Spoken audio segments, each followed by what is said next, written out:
Hello बच्चों, let us read the question first. Identify the pair of incorrect statement. यहाँ पे कौन कौन सी स्टेटमेंट इनकरेक्ट है. फर्स्ट है species diversity of mosses is equal to that of LG.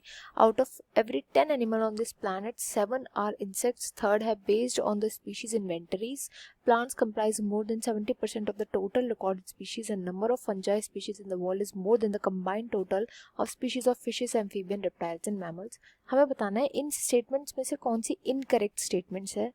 तो यहाँ पर जो की कॉन्सेप्ट हम यूज करेंगे वो करेंगे स्पीशीज डाइवर्सिटी का. स्पीशीज डाइवर्सिटी का मतलब क्या होता है.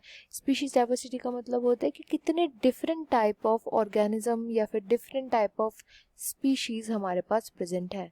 डिफरेंट स्पीशीज जो कि हमारे पास प्रेजेंट है, इन्हीं को हम बोलते हैं स्पीशीज की डाइवर्सिटी. केवल अर्थ नहीं, अगर हम किसी एक पर्टिकुलर एरिया की बात करते हैं कि वहाँ पे कितनी different type of species present होती है, क्या प्लांट है, क्या एनिमल है, क्या बैक्टीरिया है, वर्टिब्रेट, इनवर्टिब्रेट, तो इसी को हम बोलते हैं स्पीशीज डाइवर्सिटी. उसके ही ये फैक्ट्स बताए गए हैं यहाँ पे. इन फैक्ट को हमें बताना है सही है फिर गलत है. सबसे पहला फैक्ट बोलता है कि स्पीशीज डाइवर्सिटी मोसिस का जो है वो equal to that of LG which is incorrect. तो यहाँ पर जो एलजी की जो डाइवर्सिटी है, एलजी के अंदर जो डाइवर्सिटी देखने को मिलती है वो ज़्यादा देखने को मिलती है देन मॉसेस. तो ये इनकरेक्ट स्टेटमेंट है. सेकेंड स्टेटमेंट में बोला गया है out of every 10 animals on this planet 7 are insect. मतलब अगर हम लाइन से खड़े कर देना हर एक एनिमल को, तो 10 में से जो 7 होंगे ना तो केवल इंसेक्ट होंगे. And this is a correct statement, true statement है.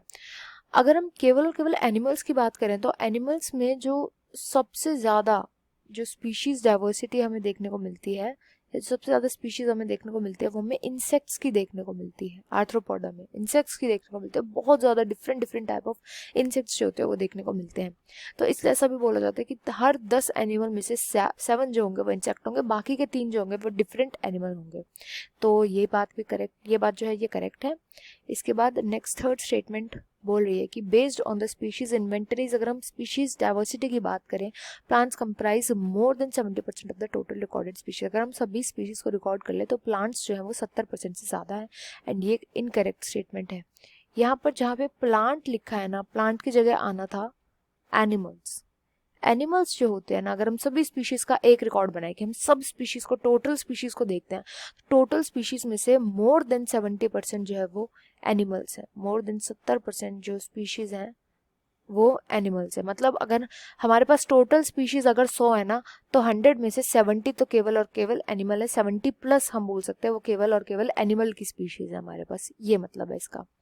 देन लास्ट फोर्थ स्टेटमेंट बोल रहा है कि number of fungi in the world is more than the combined total of species of fishes, amphibian, reptiles and mammals. And ये एक true statement है, correct statement है.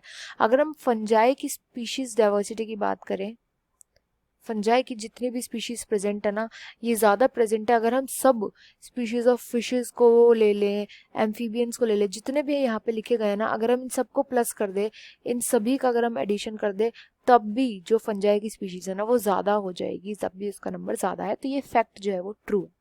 यहाँ पे इनकरेक्ट हमें बताने थे, वो जाएंगे फर्स्ट एंड थर्ड. तो ऑप्शन 2 राइट आंसर है. I hope you understood it well. Best of luck and thank you.